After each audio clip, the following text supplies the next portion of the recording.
আস্তে আস্তে বিশ্বের মধ্যে ভয়াবহ অর্থনৈতিক সংকট দেখা দিবে এবং এই সংকটটা ফেস করবে মূলত এই মধ্যবিত্ত শ্রেণী আর নিম্ন মধ্যবিত্ত শ্রেণী।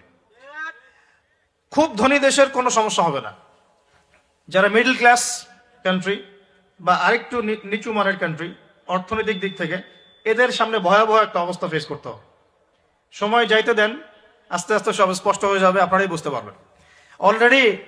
অলরেডি গরিব মানুষ হাহাকার করা শুরু করেছে, হাহাকার করা শুরু করেছে। বড় লোকের তো কোনো সমস্যা নাই, গ্যাস তেল চাল ডাল সবকিছুর দামও যদি বাড়ে, বড় লোকের কোনো সমস্যা আছে?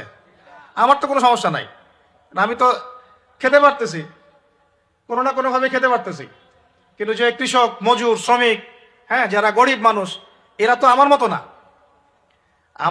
আমার জন্য 4 বার বিদ্যুতের দাম বাড়লে কোনো সমস্যা নাই। 1000, 1500, 2000, 3000 আপনি ইফোর্ট দিতে পারছেন, আপনার তো সমস্যা নাই। কিন্তু যে ব্যক্তির মাসিক আয় 3000 টাকা, সে কি করবে? সে তো ইফতার করতে বসে বদদোয়া করা শুরু করবে। কারণ এটা বলেছি বৈশ্বিক অর্থনৈতিক সংকটের কারণে পুরো বিশ্বে একটা ইকোনমিক সংকট চলছে। এখন এই কথাগুলো যেগুলো বলছে, এগুলোর সাথে কিন্তু আমাদের ইসলামিক সমাজ ব্যবস্থা জড়িত আছে।